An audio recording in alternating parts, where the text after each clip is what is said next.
profitez pleinement, éteignez les lumières, mettez votre casque ou vos écouteurs, fermez les yeux, relaxez-vous. J'ai trouvé un cercueil enterré dans mon jardin. Il y avait une lettre à l'intérieur.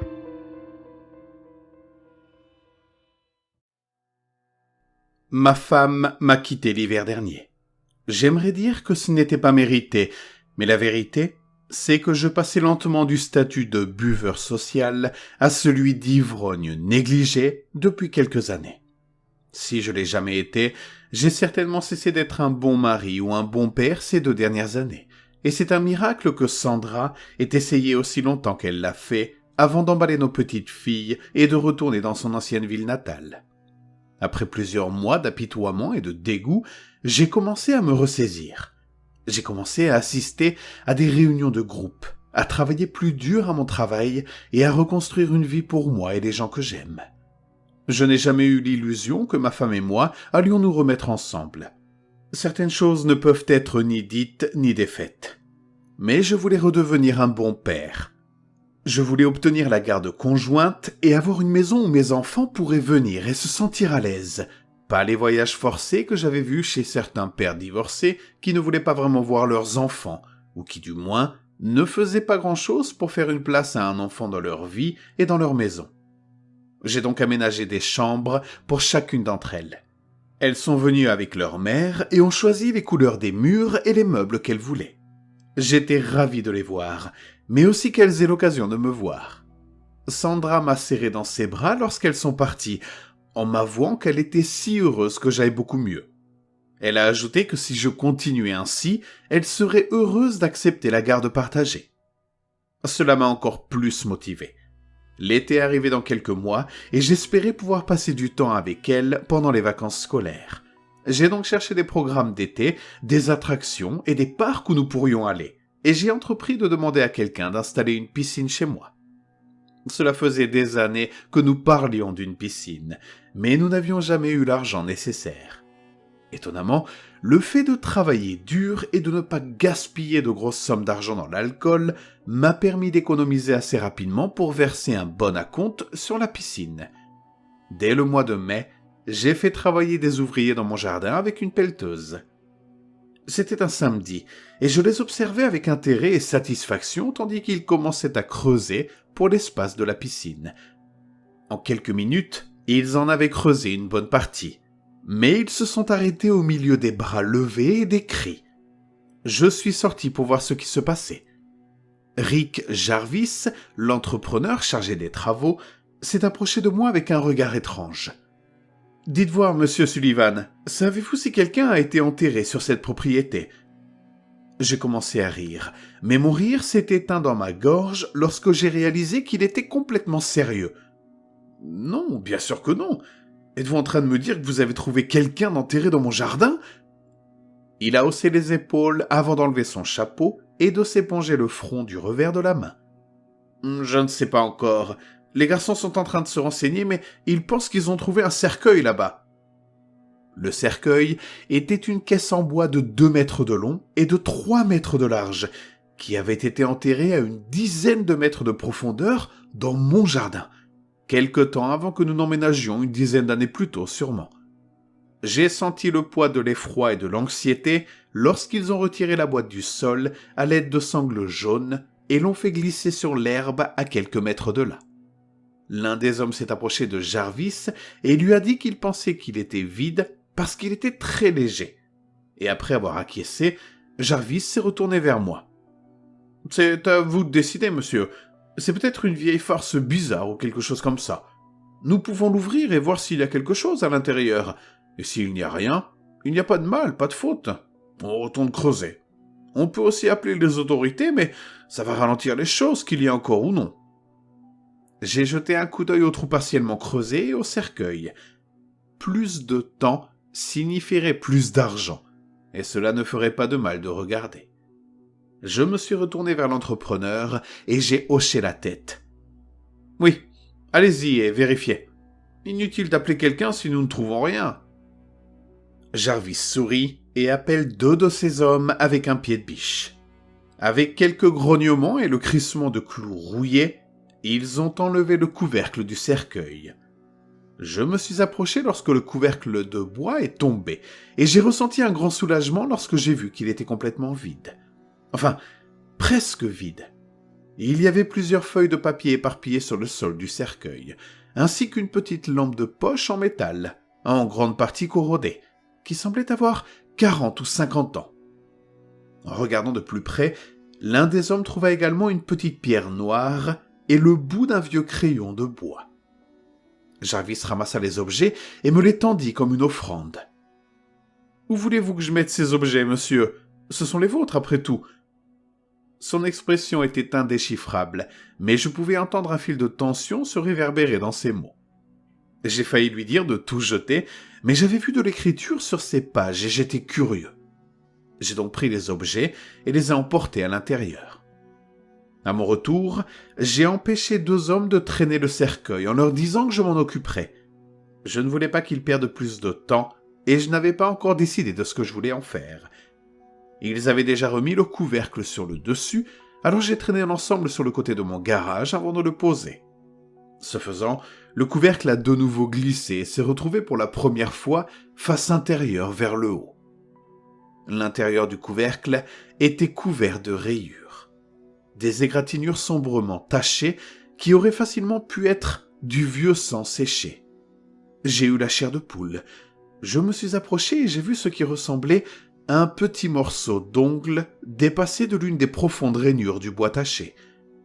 Comment tout cela était possible ? Tout était sûrement faux, sinon il y aurait un corps, n'est-ce pas ?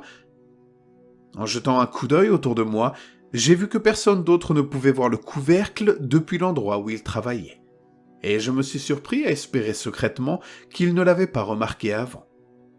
Je voulais avoir le temps de réfléchir avant que quelqu'un ne se mette à crier que quelqu'un avait été assassiné ou enterré vivant à l'endroit même où je prévoyais d'installer une piscine pour mes petites filles. Après avoir recouvert le cercueil d'une bâche trouvée dans le garage, je suis retourné à l'intérieur pour examiner les objets que nous avions trouvés. Le rocher, enfin la petite pierre, était un petit ovale de pierre noire et lisse. Il était plat. En le tenant dans la paume de ma main, j'ai été surpris par son poids et par la fraîcheur qu'il dégageait. La pierre avait une texture presque grasse, et après quelques instants, je l'ai reposée avec un léger dégoût. La lampe de poche, elle, ne fonctionnait pas, bien sûr, mais d'après ce que je pouvais distinguer de sa forme sous la rouille verte, elle me rappelait les lampes de poche que j'avais vues dans la maison de mon grand-père lorsque j'étais enfant. Il avait travaillé comme plombier pendant la majeure partie de sa vie, et il gardait toujours une grosse lampe de poche en argent à portée de main. Le crayon, tel qu'il était, consistait en un bout de bois d'1 centimètre de long, laqué d'une peinture verte délavée et estampillé de lettres à peine lisibles dans ce qui était autrefois une feuille d'or. Une partie du nom avait été effacée par le taillage, mais lorsque je le tenais face à la lumière de la fenêtre, je pouvais distinguer « Green Heart Hoe ». Cela ne me disait rien, alors je l'ai mis de côté et j'ai commencé à jeter un coup d'œil sur les papiers. Le papier était manifestement ancien et de très bonne qualité. Il ressemblait plus à un drap de lit qu'à du papier auquel j'étais habitué, et j'étais impressionné qu'il ait survécu aussi longtemps dans l'humidité de la terre. Non seulement il avait survécu, mais il était assez lisible. La plupart des pages étaient remplies d'un gribouillage soigné au crayon et clairement numérotées comme les pages d'une longue lettre. La dernière page était écrite en gros caractères sur toute la longueur d'une feuille. Les lignes noires de plomb semblaient hurler sur la page. « Ne prenez rien du cercueil. Enterrez-le encore et toujours. Ne pas toucher la pierre. Ne répondez pas aux fossoyeurs. » Ma bouche s'est asséchée à la lecture de ces mots. Je n'avais pas l'impression qu'il s'agissait d'une étrange plaisanterie, et ma curiosité s'était transformée en une peur acide au plus profond de mon ventre. À ce moment-là, je me suis senti sûr de mes actes, convaincu que je devais faire ce que le message exigeait, du moins du mieux que je le pouvais. J'ai rassemblé les autres pages et le crayon avec l'intention de tout remettre dans le cercueil et de leur dire de l'enterrer à nouveau. La piscine pouvait attendre ou aller ailleurs. Je ne suis pas superstitieux de nature, mais quelque chose ne tournait pas rond dans tout ça, et je ne voulais pas en faire partie. Je me suis arrêté net lorsque j'ai réalisé que je ne voyais plus la pierre. Déglutissant, j'ai vérifié sous la table et tout autour du sol. De plus en plus désespéré, j'essayais d'imaginer qu'un miracle de la physique avait permis à la pierre de rouler plus loin. Mais elle était plate, et j'étendis mes recherches à mon salon et aux pièces adjacentes pour la trouver, cette satanée petite pierre noire. Mais rien. Elle avait tout simplement disparu. Il n'y avait aucune chance que quelqu'un l'ait prise. Je m'étais tenu à moins d'1 mètre d'elle pendant tout le temps qui s'était écoulé, entre le moment où je l'avais posée et celui où j'avais constaté qu'elle avait disparu. Pourtant, j'ai envisagé de demander aux hommes à l'extérieur si quelqu'un avait vu la pierre ou l'avait prise. Je me sentais stupide à cette idée, mais ma gêne était dépassée par ma peur grandissante. J'ai étendu la main vers la porte qui menait à l'endroit où il travaillait, et je me suis figé en regardant par la fenêtre. Le travail s'était arrêté, et la plupart des hommes étaient rassemblés autour de Rick Jarvis, qui se débattait sur le sol comme s'il était en train de faire une sorte de crise. J'ai d'abord pensé à l'épilepsie, puis j'ai réalisé qu'il criait. Il se griffait les yeux en gémissant et même de loin, je pouvais voir le sang s'écouler sur la terre fraîchement retournée et sur les bottes de travail qui l'entouraient. Et ces hommes, ses amis et ses ouvriers n'essayaient pas du tout de l'aider. Ils se contentaient de regarder. Ils le regardaient et ils riaient tous. Je ne suis pas sorti. Je n'avais aucun moyen d'aider Jarvis et j'étais terrifié par ce que je voyais. Au lieu de ça, j'ai appelé la police et j'ai attendu près de la fenêtre que l'agitation de l'entrepreneur ralentisse, puis s'arrête. Les hommes autour de lui étaient devenus silencieux, restant immobiles pendant plusieurs minutes jusqu'à ce qu'ils commencent à se regarder les uns les autres avec un certain degré de confusion. Il y avait 4 hommes en dehors de Jarvis, et j'aurais pu jurer, d'après leur expression, qu'ils ne comprenaient pas ce qui se passait ou ce qu'ils étaient en train de faire. Mais ils n'ont pas non plus bougé pour aider Jarvis. Au contraire, ils se remirent lentement à creuser le trou, comme si leur compagnon ne gisait pas à quelques mètres de là, mort ou mourant. Ils ont levé les yeux, hébétés, à l'approche des sirènes de l'ambulance et de la police, sans manifester la moindre appréhension ou inquiétude. Je me suis dirigé vers la porte d'entrée. J'ai couru et j'ai fait signe au véhicule qui approchait en montrant l'arrière de la maison. Les quelques minutes qui ont suivi ont été marquées par une activité intense. Je suis resté à l'avant de la maison pour parler à un commissaire, mais j'ai pu apercevoir 2 ambulanciers chargés Jarvis, toujours en vie, à l'arrière de l'ambulance, tandis que 2 autres commissaires interrogeaient ces hommes.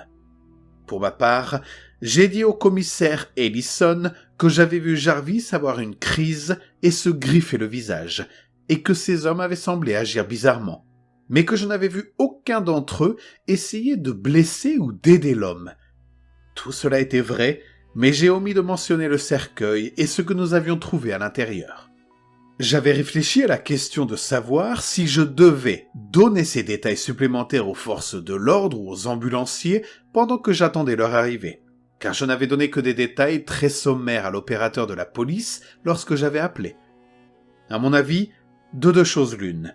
Soit il se passait quelque chose de surnaturel et de sinistre, soit ce n'était pas le cas.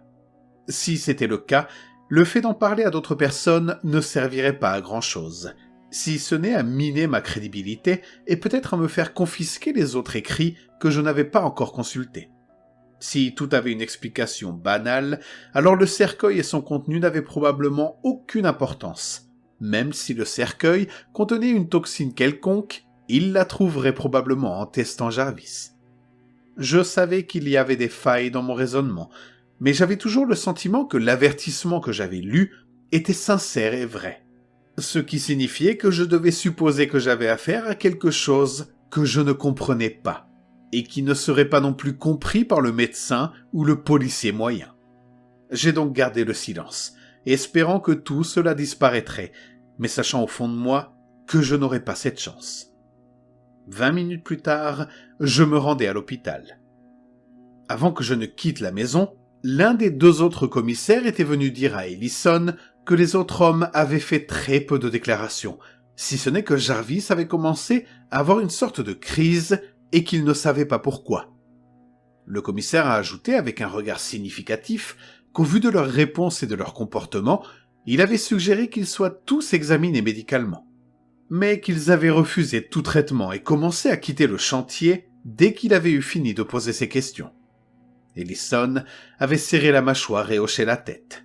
« Assurez-vous d'avoir les coordonnées de tous ces oiseaux pour que nous puissions leur parler à nouveau. » Se tournant vers moi, son expression s'est légèrement adoucie. « Je ne peux pas les obliger à voir le docteur et je n'ai aucune raison de les arrêter, mais tout cela semble très louche. J'apprécie votre aide et je vous reparlerai bientôt. » Je savais qu'Ellison ne faisait pas entièrement confiance à ce que je lui avais dit, et je ne le blâmais pas. En entrant dans le parking de l'hôpital, j'ai relu ce que j'avais dit pour la 10e fois, voulant m'assurer que je n'avais rien oublié de ce qui pourrait être utile, sans pour autant m'étendre sur les choses que je devais garder pour moi. Incapable de penser à quoi que ce soit, je suis sorti de ma voiture et me suis dirigé vers l'entrée des visiteurs des urgences. J'avais espéré que certains de ces employés viendraient aussi voir Jarvis, ce qui aurait au moins donné une indication de leur retour à la normale, mais personne n'est venu. Pendant les 2 heures qui suivirent, je restais assis sur une chaise orange en plastique moulé dans une salle d'attente vétuste et malodorante, avec pour seule compagnie le bourdonnement d'un talk show de l'après-midi diffusé par une télévision fixée au plafond et une vieille femme à l'air triste assise à l'autre bout de la pièce.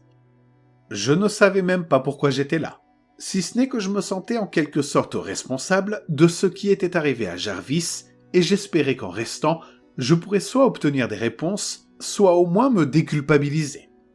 Après la première heure, un médecin est sorti et m'a dit que son état était stable, qu'il était sous sédatif et qu'il prévoyait de l'opérer le soir même, mais que comme je n'étais pas de sa famille, il faudrait probablement attendre au moins 1 jour ou 2 avant que je puisse aller le voir. Lorsque j'ai demandé si ses yeux allaient s'en sortir, le médecin m'a jeté un regard sombre et m'a dit qu'il ne pouvait pas discuter de détails médicaux avec moi tout en secouant lentement la tête d'un côté à l'autre. Je me suis senti mal et j'avais mal à l'estomac lorsqu'il est parti. J'ai envisagé de partir à ce moment-là, mais je n'avais pas vraiment envie de rentrer chez moi et je n'avais nulle part où aller. Je me suis donc assis, retournant les choses dans ma tête pendant plusieurs minutes avant de réaliser en sursaut que j'avais les pages du cercueil avec moi. J'avais craint que les commissaires ne les trouvent, alors je les avais délicatement pliés et rangés dans ma poche arrière avant qu'ils n'arrivent. En les sortant maintenant, j'ai jeté un nouveau coup d'œil à la page des avertissements criards avant de la mettre de côté. Pour autant que je puisse en juger, les autres feuilles de papier ne formaient qu'une seule et même lettre, et j'ai donc commencé à la lire depuis le début, alors que le jour traversait un doux crépuscule dans sa course vers l'obscurité. Voici ce que disait la lettre. Acquis de droit. Je m'appelle Emily Serman. J'écris ces lignes dans la chambre qui m'a servi de prison pendant près de 30 ans. Ou du moins de cellule au sein de la prison plus vaste qu'est cette maison, cette famille, cette existence. J'ai été bien traité pendant les 2 premières décennies de ma vie, car pendant cette période, j'ai joué le rôle d'une fille dévouée dans une famille aisée, comme on s'y attendait. C'est lorsque mon oncle Frédéric a tenté d'interférer sexuellement avec moi que mes problèmes ont commencé. Grâce à la misogynie de mon père et au désir de ma mère de s'attirer les faveurs de son frère et de son sens des affaires, il n'a pas eu à rendre compte de ses actes. Déjà à l'époque, notre famille se dirigeait vers des eaux moins profondes sur le plan financier, et ce, plus de 2 décennies avant l'effondrement de 1929. Pour ma part, j'ai été traité froidement pour mes accusations, quand je n'ai pas été carrément traité de menteuse. Cela m'a causé plus qu'un peu de détresse, mais j'avais résolu de rassembler mes ressources et de quitter l'étreinte rafraîchissante de ma famille pour des pâturages plus maigres, mais je l'espère, plus verts, ailleurs, dès que possible. Une nuit de janvier 1909, 3 mois après l'incident avec mon oncle, j'ai été réveillé brutalement par des hommes étranges. J'ai d'abord pensé à un vol ou un enlèvement. Mais alors qu'on me transportait dans la maison, j'ai vu ma famille qui se tenait debout et qui me regardait. Le père avait l'air troublé mais restait silencieux. Ma mère et Frédéric regardaient fixement au loin, tandis que mes ravisseurs me portaient, moi criant et me débattant contre eux. Tout cela n'a servi à rien. J'ai été poussé dans une voiture qui m'attendait et qui marquait le début de mon voyage vers la maison Greenheart. La maison Greenheart, comme j'allais bientôt l'apprendre, était une institution privée, cachée, comme un secret de servante dans les bois noirs du nord de la Californie. On pourrait la qualifier d'hôpital psychiatrique, de lieu de retraite ou de prison sans se tromper. Mais la véritable raison d'être de Greenheart était d'être un lieu d'oubli. Les familles riches et importantes envoyaient leurs enfants perturbés, leurs parents gênants, leur erreur indésirable à Greenheart, et ils y restaient sous le couvert de la miséricorde et de l'établissement. Mon diagnostic officiel au foyer Greenheart était mélancolie et maladie féminine, comme le fait d'être une femme était une sorte de fléau en soi. Au cours des premières semaines, je me suis insurgé contre chaque rencontre, réclamant ma liberté ou au moins de parler à quelqu'un qui contrôlait la situation. Au fil du temps, j'ai appris que ma liberté était morte dès que j'avais parlé à mon oncle et que quelle que soit la personne qui contrôlait, l'essentiel était que ce ne soit pas moi. Cela m'a conduit, comme on peut l'imaginer, à une période de dépression. Greenheart n'était pas un endroit désagréable d'un point de vue esthétique, car pour maintenir les apparences et soulager la conscience des familles qui y déposaient leurs déchets, il fallait un certain vernis de confort et de respectabilité. Mais une cage dorée reste une cage, et je ne voulais rien savoir de tout cela. Mes tentatives d'évasion ont tout échoué, et ma période de désespoir a fini par devenir un fardeau en soi. Si bien qu'un jour, je me suis réveillé, résolu à faire une sorte de vie dans cet endroit. J'avais évité la plupart des contacts sociaux depuis mon arrivée, mais une fois que je me suis ouverte aux autres femmes présentes, j'ai trouvé plusieurs amis rapidement. Le simple fait de pouvoir à nouveau parler à des gens, en particulier à des personnes qui partageaient ma situation, a été une bénédiction. D'une certaine manière, les 2 années qui ont suivi ont été les meilleures de ma vie, aussi bizarre que cela puisse paraître vu de l'extérieur. Vivre à Greenheart, c'est un peu comme vivre dans la plupart des endroits, c'est-à-dire que l'on finit par s'habituer à des choses que l'on n'aurait jamais cru possibles. À tout moment, il y avait environ 150 femmes et jeunes filles au foyer Greenheart, et le fait que périodiquement, des personnes partaient sans prévenir pour ne jamais revenir semblait étrange, mais pas sinistre. On nous disait que leur famille les avait fait venir et c'était tout. Nous n'avions aucun moyen de le contester, et aucun recours même si nous en avions le désir. Ce n'est que plus tard que nous avons commencé à comprendre ce qui arrivait réellement à nos codétenus. Le chef de ce terrible petit royaume était un homme nommé Dr. Chester Middleton, un psychologue assez estimé à en croire les infirmières, bien que les seules fois où nous l'ayons vu, c'était en passant, alors qu'il parlait à telle ou telle infirmière ou aide-soignante, occasionnellement lors de cérémonies obligatoires et la nuit de l'incendie qui mit fin à tout cela en 1911. Même avant cette nuit-là, il y avait toujours une tension dans l'air à Greenheart. Une lutte de pouvoir caché entre 2 adversaires improbables, le médecin-chef et le jardinier. Elias Meeks était un homme grand et maussade, au tempérament orageux et à l'épais accent d'Europe de l'Est qui semblait aller et venir selon qu'il voulait ou non que l'on comprenne ses sombres marmonnements. Il avait été apparemment le gardien de Greenheart pendant plusieurs années, et tout le monde semblait être terrifié par lui. La plupart du temps, c'était une chose subtile. Le personnel l'évitait autant que possible, évitant son regard lorsqu'il s'approchait. Quant à Meeks, il dégageait un sentiment de menace comme une chaleur vivante, mais je ne l'ai jamais vu être activement cruel ou violent avec qui que ce soit. Je ne peux pas en dire autant de certaines infirmières et d'aides-soignantes. Mais cela n'atténuait en rien la peur qu'il nous inspirait. Nous le regardions couper l'herbe ou réparer le toit, et mon petit groupe d'amis se rapprochait instinctivement lorsque nous passions devant lui. De temps en temps, Il s'occupait plus particulièrement du cimetière privé situé à l'extrémité du terrain, et c'est ainsi qu'il gagna le surnom que nous lui donnions tous lorsqu'il n'était pas à portée de voix. Le fossoyeur. La lettre s'arrête là. Je laissai échapper un petit souffle lorsque je sentis mon téléphone portable vibrer dans ma poche. Je l'ai sorti, je n'ai pas reconnu le numéro, mais j'ai décidé de répondre étant donné la journée que j'avais. C'était le commissaire Ellison. « Où êtes-vous, monsieur Sullivan ?» Je lui ai répondu que j'étais toujours à l'hôpital, dans la salle d'attente des urgences, et je lui ai demandé pourquoi il m'appelait. Il y a eu une pause, et j'ai compris que le commissaire se demandait ce qu'il devait dire. Il a pris une grande inspiration et a continué. « Parce que sur les 4 types qui étaient avec Jarvis et vous aujourd'hui, 2 sont rentrés chez eux et ont assassiné leur famille au cours de la dernière heure. Nous avons lancé un avis de recherche pour les 2 autres, et j'étais sur le point d'en lancer un pour vous si je n'arrivais pas à vous joindre. » Je n'arrivais plus à respirer. Comment tout cela était-il possible ? « Vous êtes toujours là, monsieur Sullivan ?»« Oui, je suis toujours là, et ils ont tué leur famille, vous dites ?» Je pouvais entendre la lassitude dans la voix de l'autre homme. « Oui, c'est ça. C'est la pire chose que j'ai jamais vue. Nous avons dû abattre l'un d'entre eux et l'autre est toujours retranché dans sa maison. Mais d'après ce que nous savons, nous avons au moins 6 morts jusqu'à présent. 7, si Jarvis ne s'en sort pas. » J'étais sur le point de lui raconter ce que le médecin m'avait dit quand les lumières se sont éteintes, plongeant la salle d'attente dans l'obscurité la plus totale.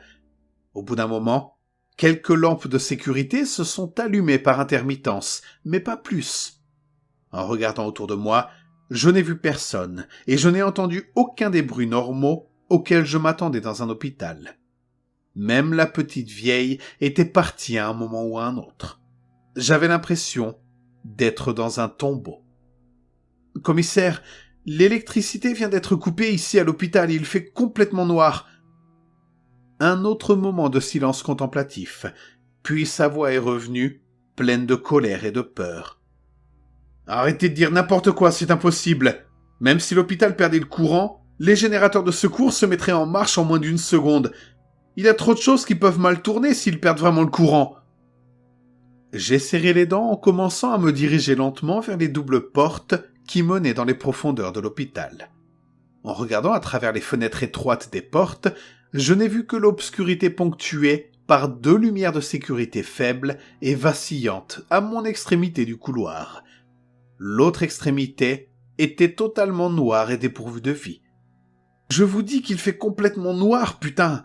Y a pas de lumière à l'extérieur non plus pour autant que je puisse le dire. Et je vois personne. C'est comme une ville fantôme ici, ou plutôt un hôpital fantôme. Bon, je m'en vais. Mais vous devriez envoyer quelqu'un ici. Non, dit le commissaire, d'une voix plus aiguë cette fois. Vous ne bougez pas. Vous êtes soit une victime potentielle, soit un suspect potentiel. Mais quoi qu'il en soit, vous et moi allons parler davantage avant que vous n'alliez où que ce soit. Je viens. Sur ce, il a raccroché et je me suis retrouvé à fixer mon téléphone complètement abasourdi. Il ne m'a fallu qu'un instant de débat intérieur pour décider qu'il pouvait aller se faire foutre et que je le verrai plus tard, quand je n'aurais pas perdu la tête. Quelque chose n'allait pas du tout ici et je devais sortir. C'est alors que j'ai entendu la voix provenant de quelque part au fond de l'ombre. Pendant le temps qu'il m'a fallu pour l'enregistrer complètement, j'ai ressenti un élan de soulagement en entrant en contact avec une autre personne. Puis, j'ai réalisé qui me parlait depuis une salle obscure toute proche. C'était Rick Jarvis. Sa voix était étrange et rocailleuse, et ses mots avaient un accent étrange que je ne me rappelais pas de mes conversations précédentes avec lui. Mais c'était bien lui. Et il m'appelait. « Je sais que tu es là, mec. Je ne peux peut-être pas te voir, mais ce n'est pas grave. Ouais, ce n'est pas grave. » Il s'éloigna dans un croassement humide et irrégulier, comme s'il était perdu dans ses pensées. Puis il revint, la voix plus claire et plus proche. « Oui, je ne peux pas te voir, mais je peux te sentir, mec. Reste où tu es et je serai bientôt avec toi. » Le cœur battant la chamade, je me suis retourné pour courir vers la sortie. juste au moment où j'ai entendu un bruit métallique retentir à travers les portes. Je les ai frappées durement et j'ai rebondi, les serrures magnétiques ne cédant que très peu lorsque je les ai poussées encore et encore. Après ma 5e tentative, je m'arrêtai, me forçant à ralentir et à réfléchir. Ralentir et écouter. Il devait y avoir des sorties de secours qu'ils ne pouvaient pas verrouiller comme ça, qu'ils ne pouvaient pas fermer comme ça. Je devais juste l'éviter pour... Te voilà, mon garçon. La voix était juste derrière moi, aussi forte qu'un coup de feu dans l'obscurité. Maintenant, apprenons à mieux nous connaître. Je n'avais jamais vraiment eu peur auparavant. Je pensais l'avoir fait. Lorsque j'ai été mordu par un serpent à l'âge de 7 ans, la nuit où j'ai été renversé par un semi-remorque en rentrant de l'université et où j'ai dû attendre que les pompiers me sortent de ma voiture en ruine. La première fois que j'ai réalisé que Sandra ne m'aimait plus. Oui, là j'ai vraiment eu peur. Oui, toutes ces situations étaient effrayantes, mais elles étaient surtout un mélange de douleur et de surprise, l'adrénaline de mon corps et les attentes de mon esprit étant jetées dans le chaos. Un moment de péril que le temps et la distance transformeraient en un traumatisme oublié ou en une histoire intéressante. Une cicatrice ou un monument, non pas pour le danger, mais pour le fait d'y avoir survécu. Lorsque la chose qui avait été Rick Jarvis me plaqua contre les portes des urgences de l'hôpital du comté de Richland, ma vision se brouilla, tandis que des larmes de douleur et de terreur inondaient mes yeux. Le parking au-delà était sombre, mais au loin, je pouvais voir les lumières d'une station-service à l'intersection la plus proche. J'aurais pu me trouver sur la Lune et ne pas me sentir encore plus loin. Une main pressa douloureusement mon front contre la vitre, tandis que son corps me plaquait contre la barre d'ouverture de la porte. Je m'entendis pousser une sorte de petit cri animal en essayant de me dégager, mais je ne luttai pas longtemps. D'une part, je voyais bien qu'il était beaucoup plus fort que moi. D'autre part, je sentais les premiers signes de la vraie peur, ses doigts froids caressant mon cœur. La vraie peur, ce n'est pas d'être blessé. Il ne s'agit pas de perdre ses biens ou même sa vie. La vraie peur, c'est de se perdre soi-même. Ce que vous êtes, ce que vous étiez, ce que vous aimez. C'est le sentiment d'une bête qui parcourt avec appétit les chambres de votre cœur, un désespoir sans nom qui a fini de manger votre espoir et qui s'est déplacé vers votre âme. Lorsque j'ai senti la chose que j'avais appris à connaître sous le nom du fossoyeur, respirer une haleine chaude et fétide dans mon oreille, j'ai compris que j'avais peur. Alors qu'il gloussait, enfonçant ses doigts dans mes côtes, d'abord légèrement, puis assez fort pour que je ressente une douleur humide et brûlante sur mon côté droit, je pouvais comprendre la fuite de mon cerveau vers la terreur animale. Lorsque j'ai réalisé à quel point il était excité et heureux, à quel point ma douleur et ma peur l'excitaient et le rendaient joyeux, alors qu'il se serrait contre moi et commençait à creuser en moi, je me suis senti glisser vers un abîme de rage.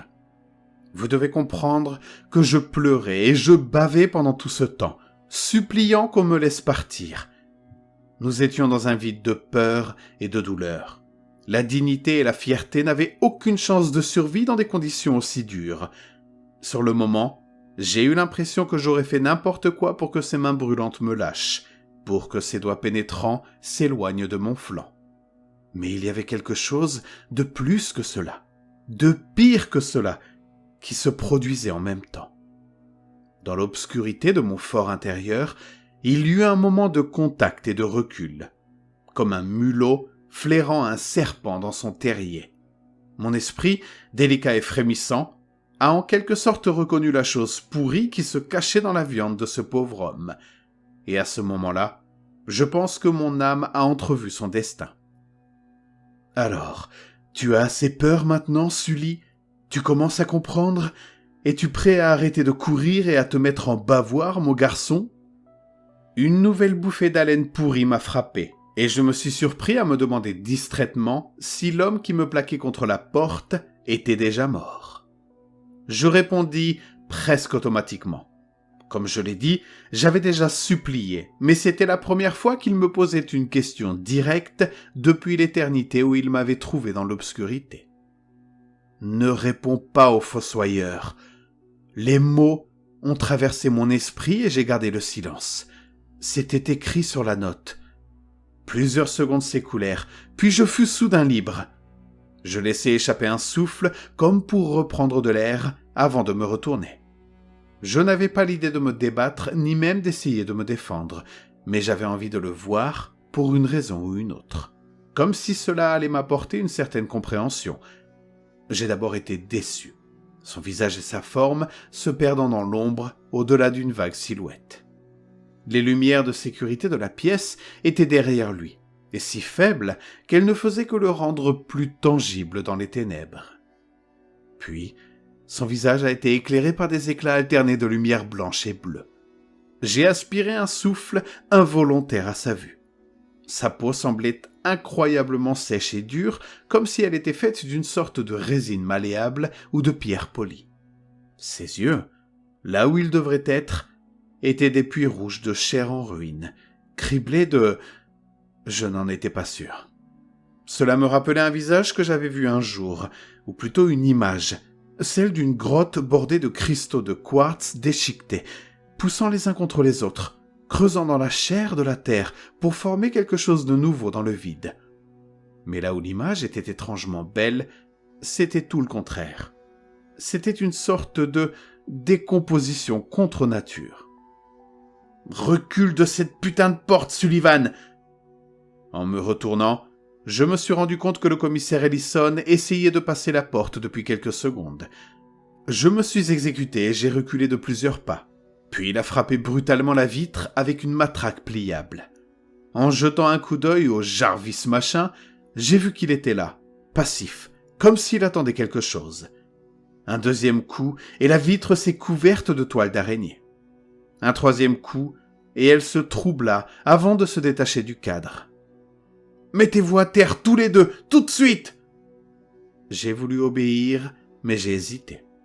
Je ne voulais pas me mettre à terre avec ce monstre si près de moi. À ma grande surprise, il était déjà à quatre pattes, un petit sourire se dessinant sur ses lèvres rigides, les faisant craquer et saigner à mesure qu'il s'élargissait. Il me chuchota à travers la distance d'un ton qui semblait à la limite du rire.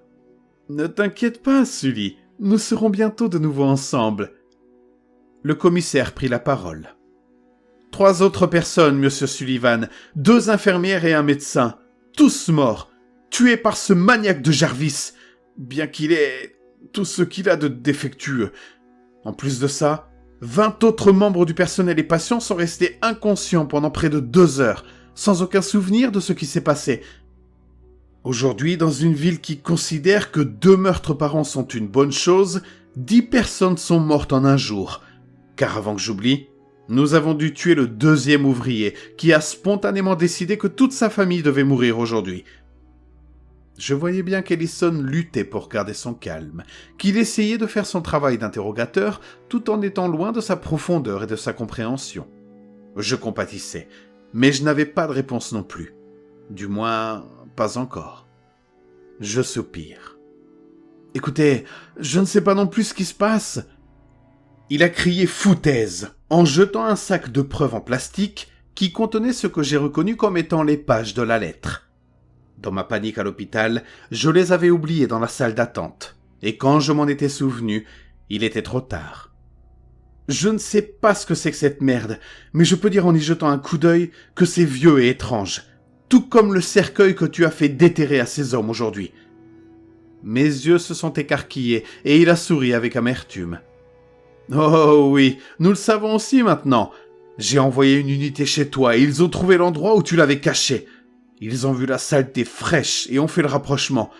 Nous sommes un petit service, mais nous ne sommes pas idiots. Et tu dois arrêter de nous traiter comme si nous l'étions. Je me suis assis sur ma chaise et j'ai soupiré. Écoutez, je ne pense pas que vous soyez stupide. C'est juste que je ne sais pas ce qui se passe et que j'essaie de comprendre moi aussi. Mais vous devez entendre ce que j'ai à dire. Cette chose que vous avez arrêtée, ce n'est pas Jarvis. C'est une sorte de monstre. Vous devez le tuer ou l'enterrer profondément s'il ne veut pas mourir. Le commissaire s'est assis en face de moi. La salle d'interrogatoire était bien éclairée, et je pouvais lire l'épuisement et la peur sur son visage, mais sa voix était ferme lorsqu'il a parlé. « Tu n'as pas à me convaincre qu'il se passe quelque chose d'anormal, ou que cet enfoiré est un monstre. Mais on ne tue pas les gens, même s'ils le méritent. Il est enfermé à double tour, et à part un contrôle médical dans la matinée, son cul ne quittera pas cette cellule jusqu'à ce qu'il soit devant un juge lundi. Tu as ma parole. » Je secoue la tête. « Ça ne marchera pas. Il est fort et il peut affecter les gens, leur faire des choses. Je ne sais pas ce qu'il est, mais nous ne sommes pas en sécurité ici. » Ellison se préparait à répondre lorsqu'il reçut un appel sur son téléphone portable. « Je suis au milieu de... Quoi ? Ce n'est pas... Qui était en bas avec lui ?» La couleur de son visage se vidait au fur et à mesure qu'il parlait, et il se dirigeait déjà vers la porte pendant qu'il parlait. Presque après coup, il s'est tourné vers moi et m'a montré du doigt. « Garde tes fesses ici, je reviens tout de suite. » J'ai senti mon estomac se nouer pendant que j'attendais. J'ai envisagé de partir, mais je ne savais pas si le fait de courir aiderait quoi que ce soit. En me déplaçant sur ma chaise, j'ai senti une nouvelle douleur au côté et j'ai grogné. Ils avaient nettoyé la plaie et mis un bandage, mais ils m'avaient demandé de ne pas prendre d'analgésique jusqu'à ce que mon entretien soit terminé. J'avais accepté sur le moment, mais maintenant je commençais à le regretter. J'ai sursauté lorsque la porte s'est soudainement ouverte. Je m'attendais à voir arriver Ellison ou le monstre, mais c'était la jeune femme commissaire. Elle a souri en entrant et m'a donné une canette de soda au gingembre. Désolé que ça prenne autant de temps, c'est très chaotique en ce moment. Je lui ai souri faiblement. Qu'est-ce qui se passe ? Le commissaire Ellison est sorti d'ici en courant il y a quelques minutes, comme s'il s'agissait d'une urgence. La fille a baissé les yeux, puis a jeté un coup d'œil à la caméra installée dans le coin de la pièce. Je ne devrais vraiment rien dire. « S'il vous plaît, je suis en train de paniquer ici. Dites-moi tout ce que vous pouvez me dire. » Elle acquiesce et s'assoit en face de moi. « Eh bien, le type qu'ils ont amené avec toi, le suspect du meurtre, ils le gardaient dans une cellule en bas, fermé à clé, caméra dans la cellule, tout le tralala quoi. Et maintenant il est parti. Il s'est échappé d'une façon ou d'une autre, mais personne ne sait comment. La seule chose qu'ils ont trouvée, c'est une sorte de pierre bizarre posée sur le banc de la cellule. » Je me suis levé brusquement, renversant ma chaise en me reculant contre le mur. « Putain de merde ! Je lui ai dit, je lui avais... On doit sortir d'ici, on n'est pas en sécurité, on doit... » Le commissaire avait les yeux écarquillés lorsqu'elle s'est levée et a reculé jusqu'à la porte. « Écoutez, je n'aurais pas dû dire quoi que ce soit. Calmez-vous, nous sommes plus en sécurité ici que n'importe où. Croyez-moi, si ce type était encore au commissariat, nous le saurions. Restez ici et je vais chercher Ellison pour vous. » Elle marqua une pause avant d'ajouter « Mais ne leur dites pas ce que je vous ai dit, j'ai besoin de garder mon travail. » J'ai pris une grande inspiration et j'ai essayé de me contrôler. « Oui, votre secret est bien gardé avec moi. Je suis désolé, j'espère que vous le retrouvez vite, cet homme. Il est très dangereux. » Elle acquiesça, le visage solennel. « Je vous crois, ne vous inquiétez pas. De toute façon, nous allons probablement faire appel à la police d'État pour cette affaire. » Elle ouvrit la porte, mais s'arrêta à mi-chemin, se retournant vers moi. « Hé, tu veux des glaçons pour cette boisson ?» J'ai fait un signe de la main. « Non, c'est parfait, merci. » Le visage de la jeune fille s'est durci et ses lèvres se sont détachées de ses dents en un simulacre de sourire. La voix qui sortait d'elle était rude et peu naturelle, mais je l'ai reconnue tout de suite. « Ça fait 2, Sully. » Une fine ligne de bave a commencé à couler du coin de la bouche de la fille pendant qu'elle parlait. « Je rampe vers toi, mon garçon. Je vais ramper jusqu'à l'intérieur de toi pour y rester, je pense. » La chose essuya la bave distraitement en me regardant de ses yeux noisettes sans ciller. « Oui, je pense que je vais me glisser en toi pour y rester. » Je m'attendais à ce qu'elle referme la porte et m'attaque, mais au lieu de cela, elle s'est contentée de faire un signe de la main et de s'éloigner dans le couloir. J'ai envisagé de m'enfuir en criant, mais j'ai craint que cela ne provoque la chose qui se trouvait à l'intérieur de la jeune commissaire. Alors j'ai préféré rester dos au mur de la salle d'interrogatoire et appeler le commissaire Ellison sur mon téléphone. Je lui ai raconté ce qui s'était passé en chuchotant brièvement et il m'a dit qu'il arrivait. Fidèle à sa parole, moins d'1 minute plus tard, il entrait en courant dans la salle. En fermant la porte, il m'a regardé avec une frustration anxieuse. « Tu l'as revu ?» Je fis une pause, me demandant s'il ne s'agissait pas d'une autre ruse. Peut-être que le fossoyeur avait pris le contrôle d'Ellison, mais je décidai que c'était peu probable et qu'il valait la peine de faire confiance à Ellison pour l'instant. Je secouai la tête. Non, la chose m'a juste parlé de la disparition de Jarvis. Elle m'a fait répondre à une question par la ruse et a semblé satisfaite de ça. Elle est partie d'ici en allant vers la droite et j'ai eu peur de la suivre. Il acquiesce. Je ne t'en veux pas. D'après ta description, j'ai demandé à la réception de vérifier si des femmes commissaires étaient parties au cours des dernières minutes. Une commissaire du nom de Rachel Minas est partie précipitamment il y a 1 minute.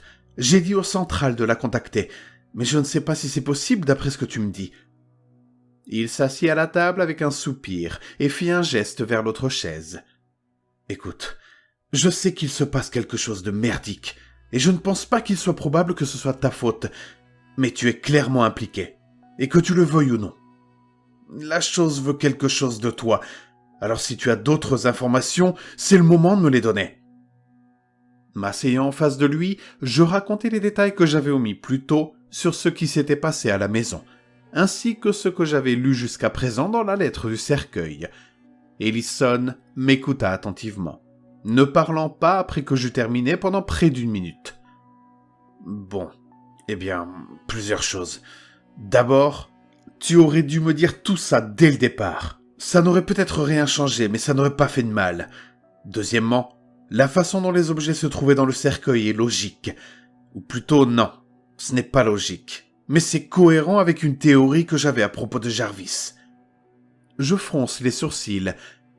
Quelle était votre théorie ? Il expire longuement. Qu'il ne s'était pas échappé. Qu'il est juste parti. Je ne sais pas encore ce que ça veut dire, mais je n'ai pas vu comment il aurait pu sortir de cette pièce sans se téléporter. Et je n'ai pas vu non plus pourquoi il aurait laissé un souvenir derrière lui. Parce que Minas ne mentait pas à propos de la pierre. Nous en avons trouvé une dans la cellule, exactement comme tu l'avais décrit dans le cercueil. Et puis, alors que je la surveillais pendant qu'un autre commissaire allait chercher un sac de preuves, elle s'est tout simplement volatilisée. Se passant la main dans les cheveux, il poursuit. Le fait est que Minas n'a jamais été dans cette cellule avec lui, ni la pierre. Pour autant que je sache, elle n'était même pas dans la section prison du bureau du shérif. Elle est commissaire à la voirie et vient juste de terminer son service. Je ne savais pas quoi en penser. J'avais toujours supposé que la pierre était liée aux personnes qui se faisaient prendre par la chose, mais cela semblait peu probable si c'est vrai ce qu'il disait. Une idée m'est venue à l'esprit. Elle était dans la maison d'un des ouvriers quand vous vous occupiez d'eux. Peut-être qu'elle a été infectée d'une manière ou d'une autre. Ellison secoue la tête. Non, c'est une bonne commissaire, mais elle est novice. Elle n'a pas été sur la route depuis 6 mois. C'est l'une des rares personnes que nous avons gardées en patrouille normale pendant que nous nous occupions de tout le reste. Il tapote le sac contenant la lettre. Tu dis qu'il y en a d'autres que tu n'as pas lues ? Oui, j'ai été interrompu par Jarvis à l'hôpital, ai-je répondu. J'ai frissonné involontairement à ce souvenir et j'ai essayé de le repousser. On devrait finir de les lire. Jetant un coup d'œil à son téléphone portable, il me tendit le sac. Vas-y, lis-les à haute voix. Lis-les toutes à haute voix. La première fois que nous avons été témoins de l'étrange dynamique de pouvoir entre le fossoyeur et le docteur Middleton, c'était lors de l'une de nos rares interactions sociales avec le service des hommes de Greenheart Home. Pour diverses raisons, la ségrégation entre les sexes y est généralement stricte, avec des ailes, des réfectoires et des espaces de loisirs séparés pour les femmes et les hommes. La plupart du temps, il était facile d'oublier qu'ils étaient là et c'était généralement préférable. À peine ai-je commencé à lire la lettre que le commissaire me regardait avec des grands yeux. Je n'y fais pas attention et je continue de lire la lettre à haute voix. Le pique-nique mensuel sur la vaste pelouse de Greenheart était toujours une épreuve.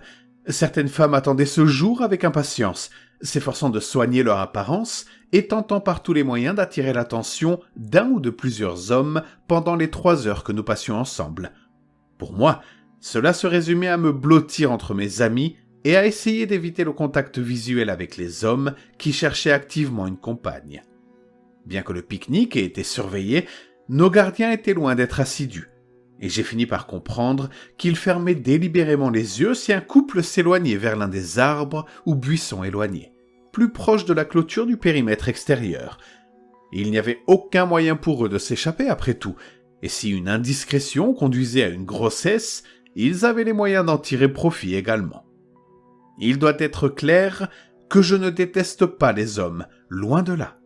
Mais je n'ai jamais vu beaucoup d'avantages à ce genre de congrès purement physique, et ce n'est pas comme si je pouvais établir une relation avec quelqu'un que je voyais brièvement une fois par mois.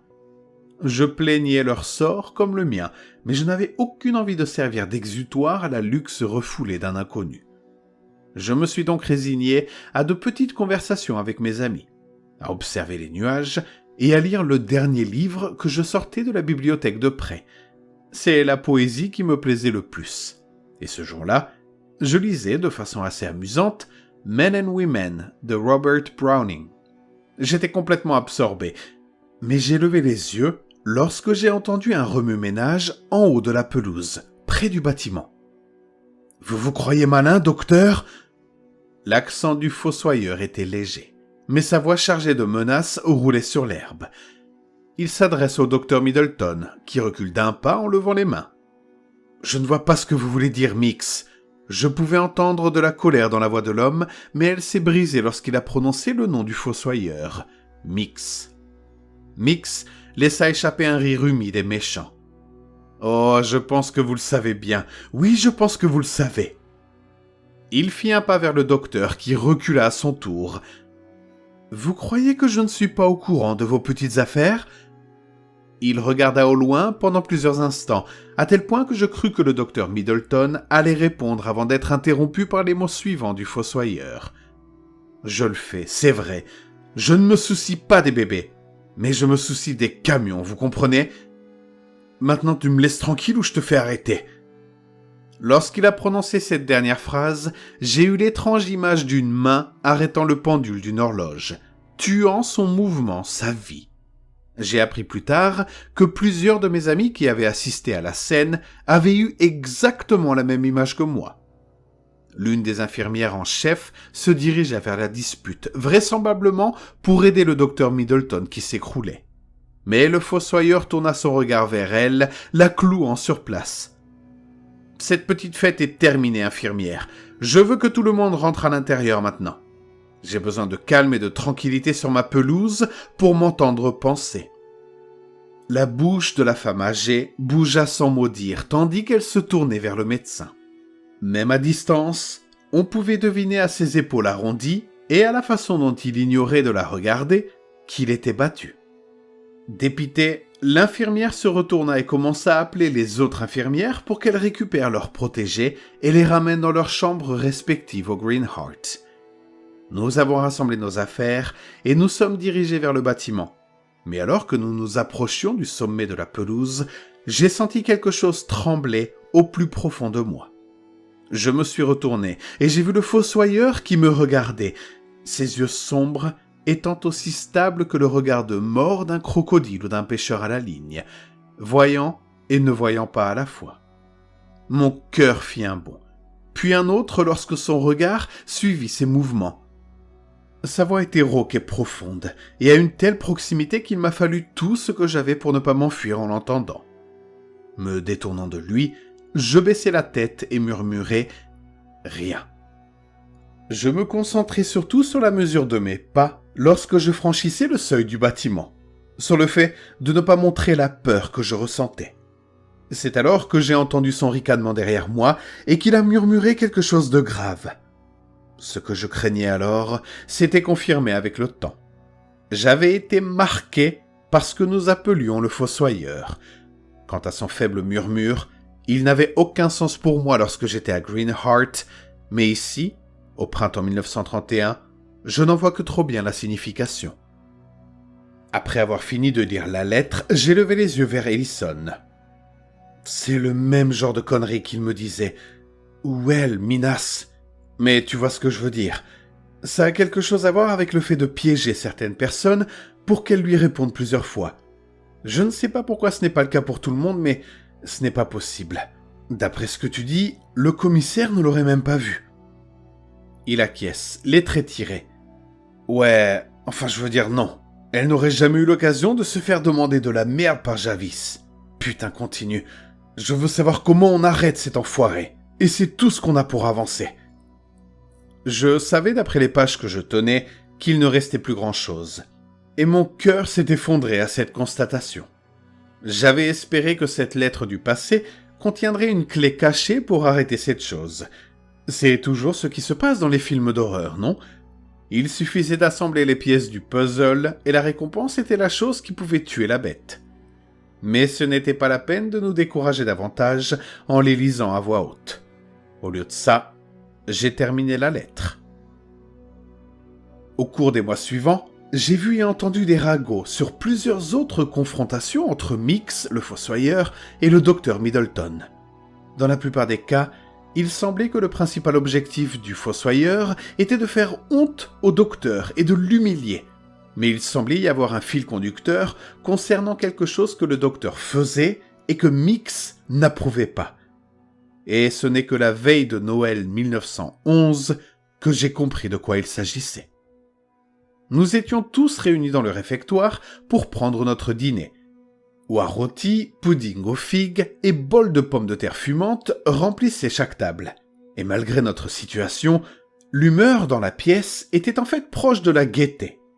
Le docteur Middleton était assis à la table d'honneur, piochant avec aigreur dans sa nourriture, tout en faisant semblant de prêter attention à l'un des autres médecins arrivés à Greenheart quelques mois auparavant. Le visage du médecin-chef changea lorsque les portes situées à l'autre bout de la pièce s'ouvrirent avec fracas. C'était le fossoyeur. Il s'avança au milieu du long couloir et je frissonnai lorsqu'il me jeta un coup d'œil complice au passage. Sans réel effort, il bondit d'1,50 m sur la plateforme surélevée où se trouvait la table d'honneur, les mains lâchées le long du corps, comme un tireur d'élite dans les histoires que mon père me lisait quand j'étais petite fille. Le fossoyeur prit ensuite la parole. « Je te l'avais dit, Doc, mais tu pensais que tu savais mieux que moi. Tu pensais que tu étais intelligent et que tu pouvais me tromper. » Middleton pâlit visiblement. « Je ne sais pas ce que vous voulez dire, Mix. » J'ai encore entendu ce ricanement rude. « Bien sûr que si. Tu n'as pas arrêté d'envoyer ton bétail ici. » Il a fait un geste dans notre direction. « Tu les envoyais à un autre boucher. » Soudain, il abattit son poing sur la table, l'enfonçant et faisant voler la nourriture au milieu des cris de terreur et des pas traînants. La voix du fossoyeur se fit entendre dans le vacarme, et je me demande maintenant s'il parlait vraiment ou si je l'entendais dans mon esprit. Mais je suis un boucher égoïste et avide et tellement affamé. Le visage de Middleton devint rouge de colère. « Tais-toi, imbécile! Tu vas nous ruiner tous les deux !» Je regardais la main de Mix s'élancer vers l'avant et transpercer la tête du médecin. Les os et les viscères explosèrent sur les autres membres du personnel qui se trouvaient désespérément hors de leur plateforme et vers les portes. « Je ne veux pas partager, tu vois ? Je ne l'ai jamais fait. Je pense donc qu'il est temps de prendre un nouveau départ. » Il se retourna pour nous faire face, lançant son bras assez fort pour que la viande et le sang éclaboussent le mur du fond. Oui, je pense qu'il est temps de changer. Un certain nombre de membres du personnel et de détenus étaient maintenant devant les portes, mais ils ne pouvaient pas s'échapper. Seule la porte la plus proche de moi semblait ouverte, et les gens en sortaient en masse, tandis que des flammes commencèrent à apparaître le long des murs et des tables.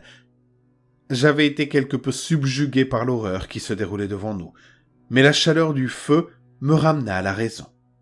Je m'éloignai de la table et me dirigeai vers la porte, me frayant un chemin à travers la foule et sortant dans l'air froid de la nuit. Malgré le crépitement des murs couverts de flammes et la distance qui nous séparait du bâtiment, je crus entendre le rire de Mix. Près de 40 personnes sont mortes cette nuit-là. Le lendemain matin, j'étais dans un train qui me ramenait à ma famille.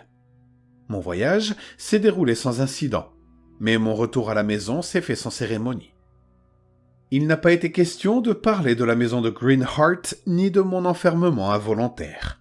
La vie avait continué sans moi, et avec la perspective que j'avais acquise à la maison de Greenheart, je me trouvais reconnaissante d'en avoir été éloignée. Mes amis me manquaient terriblement, mais je ne les ai jamais revus ni entendu parler d'eux. Ma mère m'a dit sans embâche que je pouvais rester tant que je me comportais bien, mais qu'en cas de problème supplémentaire ou si j'essayais de quitter les bons soins de ma famille, on me placerait dans un hôpital d'État qui ferait passer Greenheart pour un paradis. La réalité de cette menace me terrifiait et à ma grande honte, m'a permis de rester un prisonnier silencieux et docile pendant toutes ces années. Je me suis rapidement tenu à l'écart de toutes les activités familiales, à l'exception de celles qui étaient obligatoires, restant principalement dans ma chambre ou dans la bibliothèque aux heures où je savais que les autres n'étaient pas susceptibles d'être dans les parages. J'étais comme un fantôme qui hantait ma propre maison, et cette séparation me rassurait. Je me perdais dans les livres, j'écrivais des poèmes et je parlais de temps en temps à une tante éloignée au moyen de notre nouveau téléphone. Elle n'était pas en mesure d'améliorer ma situation, mais elle était néanmoins une voix bienveillante dans l'obscurité. Et bien que j'ai d'abord été découragé par ce moyen de communication étranger, j'en suis vite venu à attendre avec impatience ses appels, une fois par semaine ou toutes les 2 semaines. Le dernier de mes appels avec ma tante fut étrange dès le début. Elle ne semblait pas intéressée par ce que je disais, et sa façon de parler semblait quelque peu anormale. Je me demandais si elle était malade ou préoccupée par un problème quelconque lorsque j'ai réalisé qu'elle ne me posait qu'une seule question. « Est-ce que tu veux que je vienne te rendre visite, Émilie ?» Ma poitrine s'est gonflée de bonheur. Cela faisait des mois que je voulais lui poser la question, mais je craignais que cette suggestion n'ait l'effet inverse, à savoir qu'elle la repousse. Essayant de ne pas paraître trop enthousiaste, j'ai fait une pause avant de répondre « oui » à bout de souffle. Un étrange claquement se fait entendre à l'autre bout du fil. « Ah, nous y voilà. Ça fait 2, ma fille. Ne t'inquiète pas, je viendrai bientôt te voir pour te donner le dernier. » J'ai laissé tomber le téléphone avec fracas et je me suis enfui de la maison, mais en vain. On m'a rattrapé, on m'a enfermé et on m'a surveillé de plus près par la suite. Ma famille s'étant apparemment habituée à l'idée de jouer les gardiens et préférant cela à l'embarras des institutions publiques. C'est dans ce piège que je suis resté, attendant qu'ils viennent. Oui, attendant qu'ils viennent. Car comment une telle chose pourrait-elle être humaine ? Quelques jours après mon dernier appel téléphonique, j'ai appris que ma tante s'était suicidée. Mais je savais que c'était un mensonge.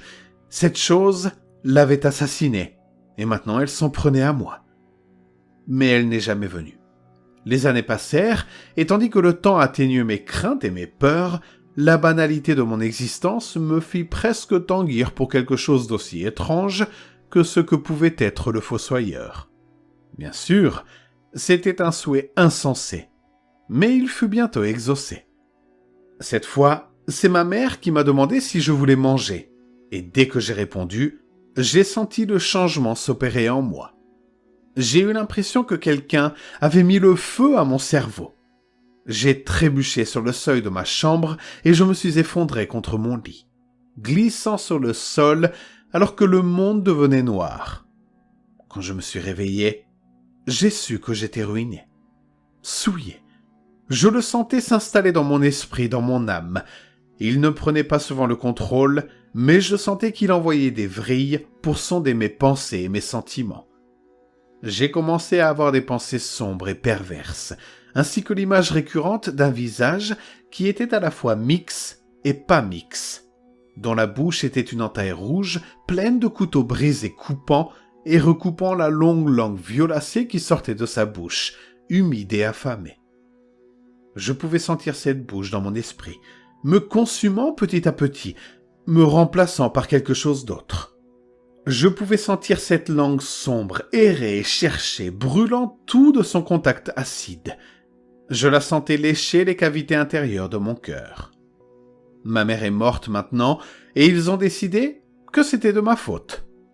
Les 2 dernières semaines les ont convaincus que j'étais maléfique, peut-être possédé. Comment puis-je ne pas me souvenir de cette période? Et compte tenu de ce que je sais, qui suis-je pour argumenter? Ils veulent m'enterrer.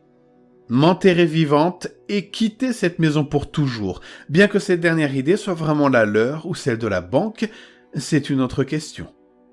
J'aimerais avoir la force de les combattre, mais je suis trop fatigué. Et vu ce qui vit en moi maintenant, c'est peut-être la meilleure chose à faire. J'ai toujours écrit des poèmes si joyeux. J'étais gêné que quelqu'un les lise à cause de leur optimisme et de leur vision lumineuse d'un monde d'au-delà des frontières d'endroits comme Greenheart Home ou de ma propre famille. Peut-être que l'idée qu'il existe des gens bien et des endroits bien, des endroits où la vérité, l'amour et la gentillesse peuvent trouver la lumière nécessaire pour devenir grands et forts, eh bien pour moi c'est un fantasme. Mais je ne le pense pas. Je pense simplement qu'elle m'est désormais interdite. La nuit dernière, je me suis réveillé et j'ai découvert qu'un nouveau poème avait été écrit. Et cette fois-ci, c'était le poème du fossoyeur et pas le mien. Le chant des pies. Il y a une volée de pies autour de moi, autour de moi. Elles planent aussi haut que tu vois, que tu vois. Elles ont pris mes yeux, mais elles ont été payées équitablement, car je me repose dans leurs yeux comme dans un commerce équitable s'étendant sur la terre et la mer, la mer. Il y a une volée de merles en vol, en vol. Ils vont et viennent chaque nuit, chaque nuit. Ils ont pris mes oreilles, bec aiguisé et méchant. Mais ils me favorisent avec chaque cri sanglotant, trouvé dans les espaces loin de la lumière, de la lumière. Il y a un troupeau de corbeaux qui crient fort, qui crient fort. Ils projettent des ombres grandes comme un nuage, un linceul. Ils ont pris ma langue et donc ma voix, et à ce moment-là j'étais fort, ils n'avaient pas le choix. C'est avec leurs fléchettes roses que je goûte les larmes, les larmes. Il y a un ciel plein de corbeaux, et c'est moi, c'est moi. Voir les restes dans le champ, j'y étais, j'y étais. Mais maintenant, je me déplace librement, toujours jeune et affamé, toujours en train de tendre la main dans le vide. Je te vois briller ici. Ton esprit inconscient. Je pense que le fossoyeur a écrit ce poème au moins en partie pour se moquer de moi, pour tordre quelque chose que j'aime et me montrer comment il va souiller chaque coin de ma vie, me laissant regarder jusqu'à ce que tout disparaisse. Mais j'ai vécu une petite vie. J'en attribue une partie à ma famille, mais je ne peux pas tout lui reprocher. J'aurais peut-être dû être plus courageuse et plus audacieuse, plus forte. J'aurais dû trouver un moyen. Mais il est trop tard pour moi maintenant. Ils ont l'intention de m'enterrer ce soir. Même si c'est horrible, je ne les combattrai pas. L'avantage d'avoir une vie si petite, c'est qu'il est plus facile de la risquer, plus facile d'être enfin courageuse. Je donnerai volontiers ma vie si je peux mettre fin au fossoyeur avec moi. L'empêcher de toucher d'autres personnes. Protéger la bonté qui, je le sais, existe quelque part dans le monde. Je les entends venir me chercher, alors je dois en finir. J'essaierai de cacher cette lettre sur ma personne, ainsi que les moyens d'écrire plus si j'en ai le besoin et la capacité. Je viens de réaliser avec quoi j'ai écrit tout cela. Je ne me souviens pas de ce crayon et je me demande où il se trouve. Ça s'arrête là, je dis à Ellison. J'avais la bouche sèche et je me sentais au bord des larmes, à la fois pour Émilie et pour moi-même. Je ne me sentais pas plus proche d'une solution et je pouvais voir qu'Ellison ressentait la même chose. Nous nous sommes regardés un moment avant de poser une question qui me trottait dans la tête depuis que j'avais commencé à lire tout le reste de la lettre. « Pourquoi vous me croyez ? Pourquoi vous croyez tout ça ?» J'ai posé la lettre et je me suis rassis. Je pourrais être fou ou menteur, j'aurais pu falsifier cette lettre, donner des sels de bain à des gens ou quelque chose comme ça. Alors pourquoi êtes-vous si disposé à croire que le fossoyeur est réel ? Ellison se frotta la bouche et m'adressa un maigre sourire. J'aimerais dire que c'est juste mon instinct de flic. Mais mon instinct n'a jamais été très bon pour être honnête. La vraie raison, c'est que ce n'est pas la première fois que je vois un monstre. J'ai haussé un sourcil et il a continué. Mais pas cette chose, rien qui ressemble à cette chose, quelle qu'elle soit. Mais à une époque, mon frère a été enlevé par quelqu'un. Une chose. J'étais un adolescent à l'époque et j'étais stupide. Je pensais le retrouver, traquer celui qui l'avait enlevé. Au final, c'est moi qui ai été chassé. J'ai été drogué à l'endroit où se trouvait mon frère. Il s'est avéré que je n'étais pas trop loin, mais je suis arrivé trop tard. Il a été complètement déchiré. J'ai vu des larmes couler dans les yeux d'Ellison alors qu'il regardait le mur. Soudain, cet homme était là. Il a tué cette chose et m'a sauvé. Je me suis penché en avant, les yeux écarquillés. Comment l'a-t-il tué? Peut-être que ça nous aidera? Il rit doucement. Tu vas penser que je mens, mais il l'a tué avec un pied de biche et une perceuse électrique. Quand il a fini, il n'y avait plus rien. Il était disparu. Et encore aujourd'hui, c'est la chose la plus bizarre que j'ai jamais vue. Et ça s'est passé tellement vite. J'allais demander autre chose, mais mon téléphone a sonné. C'était mon ex-femme, la mère de mes enfants, Sandra. Et elle criait. J'ai suivi le commissaire Ellison, les phares de sa voiture de patrouille nous traçant un chemin à travers la ville et jusqu'à l'autoroute. Tout ce que nous avions à faire, c'était de prononcer les 3 mots que Sandra avait prononcés au milieu de ses cris terrifiés. Au Hideaway Lodge. Je n'ai pas compris la référence, mais Ellison m'a dit que le Hideaway Lodge était un grand motel le long de l'autoroute. Lorsque j'ai appris qu'il se trouvait quelque part entre ma ville et l'endroit où Sandra vivait avec nos filles, cela a pris tout son sens. J'ai aussi compris que ce n'était peut-être pas seulement elle qui était en danger, mais aussi nos filles Alice et Christy. À moitié fou de peur, je sortais en courant du bâtiment quand Ellison m'a rattrapé. « Il faut que tu reprennes ton souffle, mec !» J'ai essayé de m'éloigner, mais il m'a tenu fermement. « Je sais, on va aller les chercher, t'inquiète, mais tu ne seras bon pour personne si tu tues en y allant. Laisse-moi t'aider. » J'ai secoué la tête. « Non, pas de flic. Je vais faire ce que j'ai à faire, et je ne peux pas avoir quelqu'un entre eux et moi. Je ne peux pas laisser cela continuer. » Ellison sourit, ses yeux sont durs mais pas hostiles. « Je ne parle pas de flic. J'en ai assez pour savoir que c'est quelque chose de spécial, comme quand cette chose a eu mon frère. Je ne t'aiderai pas en tant que commissaire, je t'aiderai en tant qu'homme. » Il jeta un coup d'œil par la fenêtre vers le parking. Mais je n'hésiterai pas à faire fonctionner les sirènes pour qu'on arrive plus vite. Nous sommes entrés dans le parking en gravier dans un nuage de poussière grise, et Ellison était déjà dans le bureau avant que je ne sois complètement sorti de ma voiture. J'ai failli le suivre, mais je me suis retenu, craignant qu'un partenaire civil pressé ne fasse qu'affaiblir son autorité. En 1 minute, il était de nouveau dehors et se dirigeait vers moi. Le gars m'a dit que 2 hommes s'étaient enregistrés il y a environ 2 heures. Il a dit qu'il y avait peut-être d'autres personnes dans la voiture, mais qu'il n'a jamais pu les voir. Puis, il y a une demi-heure, il a vu une voiture de patrouille s'arrêter.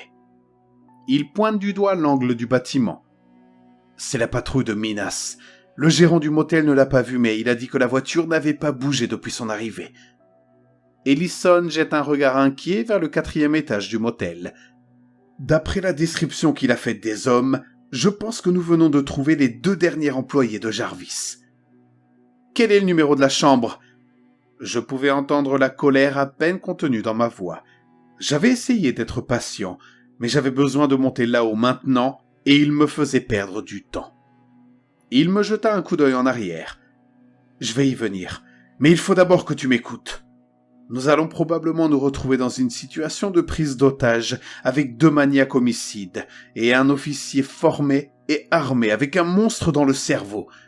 Dans le meilleur des cas, je vais probablement être viré. Dans le pire des cas, la plupart d'entre nous mourront ou deviendront les marionnettes de cette maudite chose. Je n'essaie pas de jouer les héros, mais tu dois suivre mon exemple. Écoute ce que je te dis de faire et reste toujours hors de mon champ de vision. C'est clair ? » J'ai acquiescé et il m'a tapoté l'épaule. « Ok, allons récupérer ta famille. Ils sont dans la chambre 403. » Nous avons monté les escaliers lentement, en regardant constamment autour de nous, à la recherche d'une embuscade proche ou d'une menace lointaine. Mais il n'y avait rien. S'il y avait quelqu'un d'autre dans ce grand motel, on ne pouvait pas le deviner en voyant ce qu'on voyait en montant au 4e étage. Nous avons atteint la chambre 403 et j'ai voulu frapper, mais Ellison a secoué la tête. Il m'a doucement poussé d'un côté de la porte pendant qu'il se dirigeait vers l'autre. Une fois en position, il sortit son arme et essaya discrètement la poignée. La porte s'ouvre facilement sur une pièce bien éclairée. Sur le lit se trouvaient Sandra et les filles, les mains attachées devant elles et des morceaux de drap de lit déchirés attachés sur leur bouche en guise de bâillons. De chaque côté d'elles, comme des gardes du corps, se trouvaient les 2 derniers hommes de la découverte du cercueil. Ils étaient tous les 2 couverts de terre et complètement sales, et je pouvais voir à leurs vêtements qu'ils s'étaient récemment urinés dessus. Lorsque nous sommes entrés dans la pièce, l'odeur de viande pourrie et de merde qui émanait d'eux m'a donné la nausée. De leur côté, ils nous ont à peine jeté un coup d'œil en entrant, leurs yeux ne se tournant que brièvement dans notre direction, tandis qu'ils continuaient à s'occuper du poste d'un air décontracté. Ellison me fit signe de rester en arrière pendant qu'il vérifiait la petite salle de bain située juste derrière la porte d'entrée. Un instant plus tard, il était de retour dans la pièce proprement dite. En regardant autour de lui, il a vu ce que j'ai vu. Aucune trace du commissaire Minas. Gardant son arme sur les hommes, il les contourna pour jeter un coup d'œil sur le petit balcon qui donnait sur un lugubre massif de pins. Elle ne se cachait pas là non plus. Puis, je l'ai vue. Le rocher est de retour. J'ai pointé du doigt le meuble de télévision de la pièce. À quelques centimètres devant la télévision se trouvait la fameuse pierre plate et lisse. J'ai eu une envie folle de la ramasser, d'ouvrir la porte coulissante et de la lancer dans les bois. Mais je savais que cela ne servirait à rien. Il n'y avait pas moyen d'arrêter ça. Il suffisait de le contenir. Je devais éloigner cette pierre des autres. Mettez vos mains sur la tête et avancez vers la porte d'entrée. Quand vous aurez atteint l'extérieur de la porte, mettez-vous à terre. Si vous faites quoi que ce soit d'autre, je vous descends. J'ai levé les yeux et j'ai vu qu'Ellison essayait de faire sortir les travailleurs de la pièce. Sandra et les filles avaient poussé des cris de joie et de peur depuis que nous étions entrés, mais j'étais tellement perdu dans la recherche de Minas et de la pierre que ce n'est que maintenant que j'ai pensé à les réconforter du mieux que j'ai pu. Ça va, tout ira bien. Vous êtes en sécurité maintenant. J'ai perçu le mouvement des 2 hommes quelques instants avant que le coup de feu ne retentisse. Ils ne se dirigeaient pas vers la porte d'entrée, ni même vers moi ou Ellison. Ils se dirigeaient vers la porte vitrée coulissante. Le premier l'a frappé avec fracas, alors même que le second était touché. Mais aucun des 2 ne semblait ralentir. Un nouveau coup sur la vitre, et ils étaient passés. J'ai d'abord cru qu'ils essayaient de s'échapper, mais ils n'ont jamais ralenti. Au contraire, ils ont frappé durement la balustrade à hauteur de la taille, l'arrachant au passage avant de tomber sur le sol en contrebas. Ellison s'avança sur le balcon en ruine et regarda en bas. « Putain, je crois qu'ils sont morts ou presque !» Il a levé les yeux vers moi. « Libère tes filles, il faut que j'aille vérifier. » J'ai acquiescé et je suis allé vers les filles, les serrant brièvement dans mes bras avant de libérer leur bouche et leurs mains. Elles m'ont toutes rendu mon étreinte, pleurant et me demandant si c'était fini. Je leur ai menti en leur disant que c'était fini. J'espère que ce n'était pas un trop gros mensonge. J'avais vraiment l'intention d'en finir bientôt. En me retirant, je me concentrai un instant sur chacune d'elles, essayant de graver leur visage dans ma mémoire. Je voulais quelque chose de bon à quoi me raccrocher quand je serais seul dans le noir avec cette chose. Je vous aime tellement. J'ai commencé à pleurer en continuant. Je sais que je n'ai pas toujours été une bonne personne, mais vous m'avez toujours aimé malgré mes erreurs. Il se peut que vous entendiez beaucoup de choses bizarres dans les prochains jours, et je sais que ça sera difficile à comprendre, surtout pour la plupart de ces choses, mais Moi non plus d'ailleurs, je ne comprends pas trop. Vous avez toujours été la meilleure partie de moi. » Ne voulant pas prolonger les choses davantage, je me suis retourné pour attraper la pierre, avec l'intention de la ramener en bas et de la conduire loin d'elle. Trouver un endroit isolé pour l'enterrer, et m'enterrer avec l'espoir que ce soit vraiment pour toujours cette fois-ci. Mais bien sûr, la pierre n'était plus là. « Il te manque quelque chose, papa ?» Christy n'avait que 4 ans et marmonnait encore beaucoup quand elle parlait. Mais là, c'était fort et clair. La voix était la sienne et pas la sienne. J'ai senti mes genoux s'affaiblir en entendant la voix de Christy. « Tu veux que je t'aide à la chercher ?» Je me suis retourné et j'ai vu un sourire complice sur le visage de ma petite fille qui se moquait de moi. Sandra et Alice savaient que quelque chose n'allait pas. Elles fronçaient les sourcils en regardant Christy. Et au bout d'un moment, Alice a glissé du lit et s'est approchée de moi. Sandra a tenu la main pour toucher le visage de Christy et j'ai fait un geste pour l'en empêcher, mais il était trop tard. Notre petite fille s'est jetée sur la main tendue et a mordu le visage de Sandra. Le sang a giclé contre le mur tandis qu'Alice rejoignait sa mère en hurlant de terreur. Ellison est revenue du balcon et a laissé tomber son téléphone en voyant ce qui se passait. Nous avons tous les deux essayé de retirer Christy, mais elle était incroyablement forte. Je criais, mais je n'ai aucune idée de ce que je voulais faire. J'étais fou de colère et de peur. Et pendant que je regardais, la chose dans Christy rampait le long du visage de Sandra avec sa bouche rongeuse, en quête de nourriture. Elle avait commencé sur la joue gauche, mais elle s'est rapidement déplacée sur le chemin de la ruine jusqu'à l'œil de Sandra. Alors qu'ils mordaient l'intérieur de l'orbite, un craquement humide fut remplacé par le gémissement animal de Sandra qui s'évanouit. Cette foutue chose lui faisait manger l'œil de Sandra.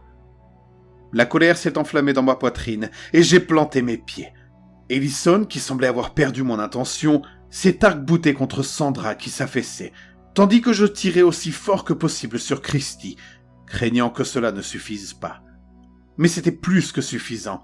Au moment où j'ai tiré, Christy a lâché prise. Nous avons trébuché et sommes tombés après le tapis, après la porte en verre brisée, jusqu'à l'extrémité du balcon brisé. Pendant un moment, je me suis tenu au bord, essayant de nous faire basculer dans l'autre sens, luttant contre l'élan, la gravité et l'inévitabilité. Puis nous avons flotté dans les airs, et j'ai senti le profond grondement de la poitrine de ma petite fille alors que nous nous dirigions vers le sol. Elle riait. L'instant d'après, c'était fini. La douleur m'a traversé le corps et j'ai poussé un cri d'agonie qui s'est transformé en désespoir lorsque j'ai réalisé que je n'étais pas si gravement blessé. J'avais atterri sur Christy. Me dégageant d'elle, je frottais la terre et le sang de son visage en essayant de la réveiller. « Pose-moi ta question, je répondrai !» L'un des yeux de Christy s'est ouvert. L'autre s'est refermé et s'est emmêlé dans une masse de sang. Son œil valide ne pouvait pas se concentrer, mais je savais qu'elle me cherchait. « Papa ?» On aurait dit qu'elle allait dire quelque chose d'autre, mais elle a disparu. J'ai crié et j'ai pleuré, battant le sol et me frappant encore et encore. Mon bras était cassé, et la douleur qui me traversait à chaque coup semblait être la moindre des choses que je méritais. Pourquoi ne m'avait-il pas pris ?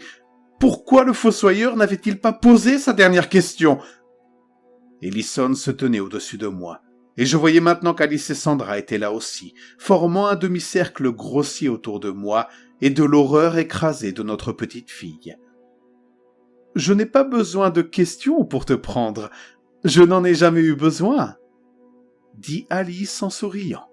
« Mais je suis très vieille et je m'ennuie, » Sandra a dit.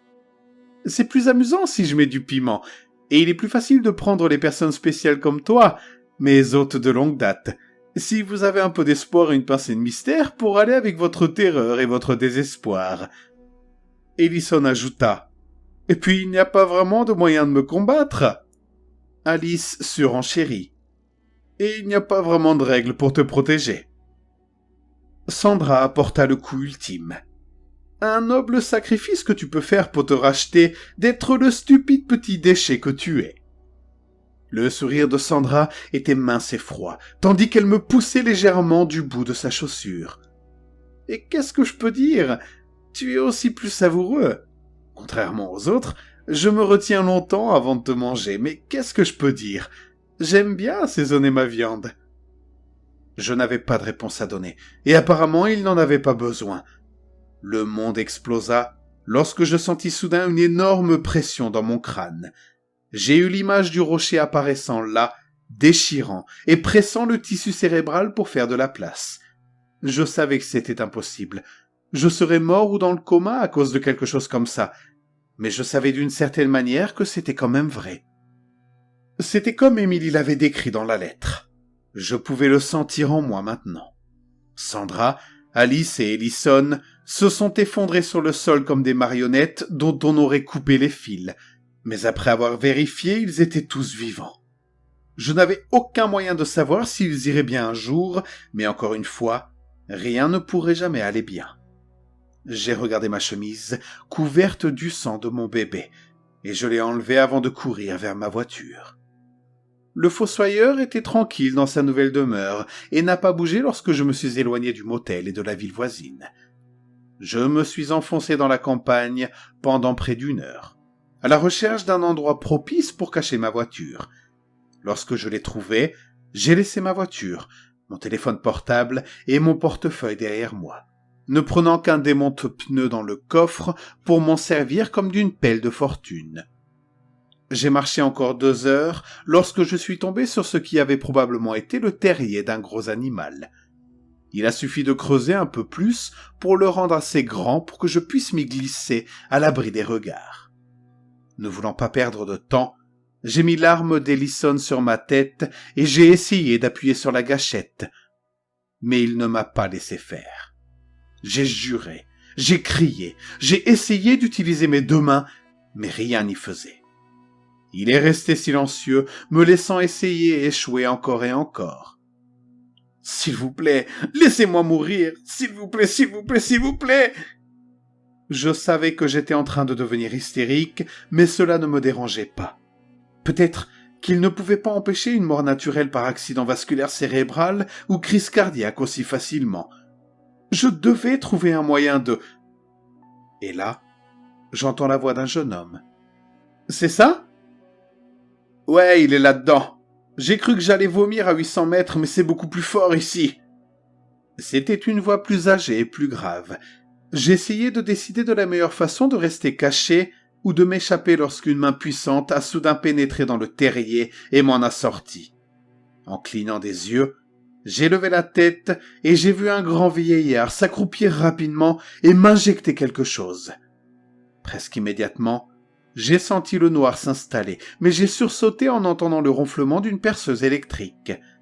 J'ai pensé à l'histoire d'Ellison et j'ai fermé les yeux avec reconnaissance. « Attends !» C'était encore le jeune homme. « Je sens quelque chose à propos de celui-ci aussi. »« Tu le sens ?» L'homme plus âgé avait l'air curieux, mais j'entendais toujours la foreuse se rapprocher. « Intéressant. Mais ce n'est pas le moment de prendre des risques, pas avec celui-ci. »« Non, arrête !» Le jeune homme dit encore. « Ne le perce pas, il est différent. Il est différent, je te dis. Je crois qu'il veut que tu le perces. Je pense pas qu'il soit comme les autres. Je pense que c'est la graine dans sa tête, ou au moins la graine le contient d'une certaine façon. Elle le limite, j'ai l'impression. » La perceuse électrique s'est arrêtée. « Comment tu peux savoir tout ça, toi ?» dit le vieillard. J'ai rouvert les yeux et je ne voyais presque rien. Tout était flou. Mais je pouvais entendre l'inquiétude dans la voix du jeune homme. « Je ne sais pas, mais je le sais. C'est comme si je m'en souvenais. C'est bizarre, mais on ne peut pas faire face à cette chose comme si de rien n'était. » Le vieil homme soupire. « Alors il va falloir... » Et je suis tombé dans le noir sans entendre ce qu'il allait dire. Je suis retenu dans le sous-sol d'un petit entrepôt que le jeune homme, Jason, m'a dit qu'ils avaient prévu de transformer en nouveau quartier d'habitation, mais que cela semblait être une utilisation bien plus importante. Ils m'ont fait part de leur projet et je peux voir à quel point l'idée leur fait mal. Ils ne s'en excusent jamais, mais je vois bien qu'ils aimeraient qu'il y ait une autre solution. L'homme le plus âgé, le docteur Baron, me dit qu'il me laisse enregistrer ce récit, tout ce qui s'est passé depuis le début, à la fois pour leur travail et pour que mon histoire puisse être entendue et remémorée. Je leur ai demandé comment ils m'avaient trouvé, et ils m'ont dit qu'Ellison les avait appelés alors que nous étions en route pour le motel. Lorsque je leur demande pourquoi ils n'ont pas peur que le fossoyeur s'empare d'eux ou m'utilise pour leur faire du mal, ils échangent un regard avant de me dire que, bien qu'il y ait toujours des risques, ils ont des immunités uniques à ce genre de choses et ont de l'expérience en la matière. Le docteur Baron m'a alors légèrement saisi le menton, et il était clair qu'il ne s'adressait plus à moi, mais plutôt à la chose qui se nichait dans mon cerveau. D'ailleurs, je ne pense pas qu'il veuille nous combattre. Je pense qu'il est exactement là où il veut être. J'ai vu les sourcils de Jason se lever derrière lui. Le médecin ne m'a pas lâché. Il m'a regardé dans les yeux, comme s'il essayait de voir le monstre à travers et derrière eux. Parce que d'après tout ce que nous avons entendu sur cette créature, elle est très vieille et très rusée. Et surtout très douée pour obtenir ce qu'elle veut. J'ai ressenti un frisson de peur lorsque son visage s'est durci. Nous ne savons peut-être pas encore pourquoi, mais nous le saurons. Et quand ce jour viendra, le fossoyeur apprendra peut-être qu'il n'est pas aussi intelligent qu'il veut bien le croire. J'aurais aimé que les choses se passent différemment. J'ai peur d'être seul avec cette chose, et mon seul espoir est que l'enterrement m'emporte au-delà de sa capacité à me maintenir en vie. On me dit qu'Ellison et Alice vont bien, ou du moins qu'ils vont le mieux possible. Ils semblent au moins normaux. Sandra est en vie, mais dans un état grave. Ma famille ne comprendra jamais ce qui s'est réellement passé, mais je pense que c'est peut-être mieux ainsi. Aussi mauvais que soit le fait de ne pas savoir, la vérité est bien pire. J'en suis maintenant à la fin de mon récit. Jason est resté avec moi pour enregistrer mon histoire, et j'espère qu'il prendra à cœur ce que je vais dire ensuite. Ces hommes sont bons, et je ne leur en veux pas. Ils ne font qu'améliorer ce que j'ai déjà essayé de faire. En haut, j'entends le bip du camion de ciment qui s'approche du bord de la pièce souterraine où je me trouve. J'espère que c'est suffisant. Jason m'a raconté beaucoup d'histoires, notamment celle où il pensait que son grand-père était un tueur en série. Je ne sais pas pourquoi, mais le fait qu'il me donne autant de détails sur sa vie privée m'a donné du courage. Alors, écoute-moi avant de partir, Jason. Écoute. Et quiconque entend mon histoire, écoutez-moi. Gardez-moi enterré. Enterré pour toujours. Ne laissez plus jamais sortir le fossoyeur. Je vous en prie. Ne le faites pas.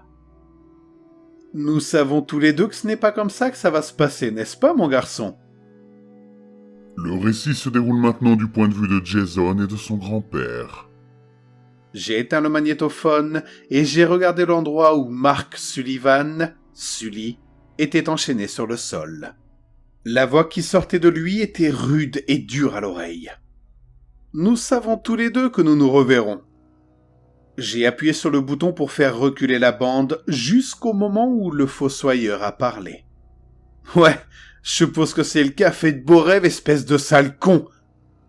En montant les marches jusqu'à l'étage supérieur, j'ai fait un signe de tête au reflet de mon grand-père dans le rétroviseur latéral du camion. Ça a l'air bien, grand-père. Sur ce, j'ai commencé à faire couler le béton dans la pièce du dessous. La chose en bas gloussait toute seule, mais le flux de roches liquides l'a bientôt réduite au silence. Et en moins de 10 minutes, c'était terminé. Je me suis retourné en voyant une main sur mon épaule et j'ai souri à mon grand-père avec tristesse. Putain, je déteste vraiment faire ça. Il se frotta la bouche et expira longuement. Je sais, moi aussi, mais c'est la meilleure solution temporaire que nous ayons. Il jeta un coup d'œil sur le béton qui durcissait lentement. A-t-il pu finir de dire ce qu'il avait à dire? J'ai hoché la tête. Mon grand-père m'a étudié un moment. Le fossoyeur est-il sorti pour parler? J'ai hésité, mais je n'ai pas oublié à qui je parlais. Il connaissait probablement déjà la réponse. À la fin, juste des conneries du genre « je vais te tuer », un truc comme ça. Il a secoué la tête. Ne t'en fais pas. Mais nous avons raison d'avoir peur de cette chose. Tu as eu raison de te rendre compte qu'elle était différente. Même en bas, nous n'en avons pas fini avec elle, c'est toujours très dangereux. J'ai mis l'enregistreur dans ma poche et j'ai réprimé un frisson en m'éloignant de l'endroit où Mark Sullivan, alias Sully, et le fossoyeur étaient enterrés. Ouais, je sais, grand-père. Allez, on a d'autres chats à fouetter maintenant. Certains d'entre vous l'ont peut-être remarqué, mais les deux protagonistes de la fin de l'histoire, Jason et son grand-père, le docteur Baron, sont les héros de la longue histoire narrée auparavant sur la chaîne Faisons-nous peur, intitulée « Je pense que mon grand-père est peut-être un tueur en série ». En fait, ces deux histoires sont du même auteur et se déroulent dans le même monde. Sully, le narrateur de cette histoire, a tout simplement été chassé par Jason et son grand-père après avoir été infecté par la graine du fossoyeur. Bref, un magnifique crossover pour notre plaisir et pour achever ce magnifique récit.